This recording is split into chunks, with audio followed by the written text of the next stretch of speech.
मित्रांनो, स्वागत आहे तुमचं आपल्या लोकप्रिय युट्यूब चॅनलवरती। नमो शेतकरी महासभा निधी योजनेचा 8वा हप्ता प्लस 22वा हप्ता दोन्ही हप्ते एकत्रित शेतकऱ्यांच्या खात्यावरती 6,000 रुपये जमा। संपूर्ण माहिती जाणून घेऊ या व्हिडिओच्या माध्यमातून। प्रधानमंत्री किसान महासभा निधी योजनेचा 22वा नमो शेतकरी योजनेचा 8वा हप्ता या संदर्भात संपूर्ण माहिती, नवीन वर्षाचं नवीन गिफ्ट जाहीर, संपूर्ण माहिती या व्हिडिओच्या माध्यमातून जाणून घेण्याचा प्रयत्न करू। फक्त या युट्यूब चॅनलला आपण सबस्क्राइब करा आणि बेल आयकॉनला ऑल प्रेस करायला विसरू नका। अनेक दिवसापासून शेतकरी बांधव प्रतीक्षित आहेत या हप्त्यासाठी हप्ता वितरित होणार आहे का नाही या सर्व सुद्धा संपूर्ण माहिती या व्हिडिओच्या माध्यमातून जाणून घेण्याचा आपण प्रयत्न करणार आहोत। त्यामुळे व्हिडिओला लाईक करून चॅनलला जर आपण अद्यापही जर सबस्क्राइब केलं नसेल तर सर्वांनी सबस्क्राइब करायचं आहे। आपल्या सर्वांना माहिती आहे नमो शेतकरी योजनेचा अद्यापही शेतकऱ्यांच्या खात्यावरती हप्ता टाकण्यात आला नाही। पीएम किसान योजनेचा फक्त 21वा हप्ता शेतकऱ्यांच्या खात्यावरती टाकण्यात आलेला आहे। अद्यापही शेतकरी बांधवांना जे मिळणार अर्थसहाय्य आहे ते सुद्धा अद्यापही टाकण्यात आलेलं नाही।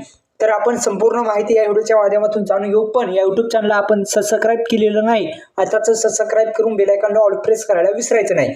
दुसरं म्हणजे आपण जर पाहिलं तर सरकारकडून मिळणाऱ्या हे आर्थिक मदत जी आहे ते सर्वांचं लक्ष लागलेलं आहे। या हप्त्याच्या वितरणापूर्वीच काही महत्त्वाच्या घडामोडी समोर आलेल्या असल्याने शेतकऱ्यांना चिंतेचं वातावरण सुद्धा निर्माण होत आहे। जसं की निवडणुका आणि आचारसंहिता यामुळं थोडा जो उशीर आहे ते लागत आहे। जसं की आपण महानगरपालिका आहेत ह्याच्या आता निवडणुका सुरू होणार आहेत, आता लवकरच ही मतदान होणार आहे, त्या अनुषंगाने ही आचारसंहिता चालू आहे।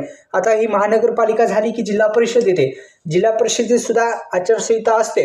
तर अशा पद्धतीने जिल्हा परिषद सुद्धा निवडणुका लवकरच जाहीर होणार आहेत आणि महानगरपालिकेच्या आता सुरू होणार आहेत, मतदान सुद्धा होणार आहे।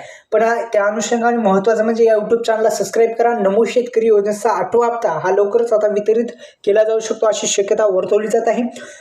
धन्यवाद। जय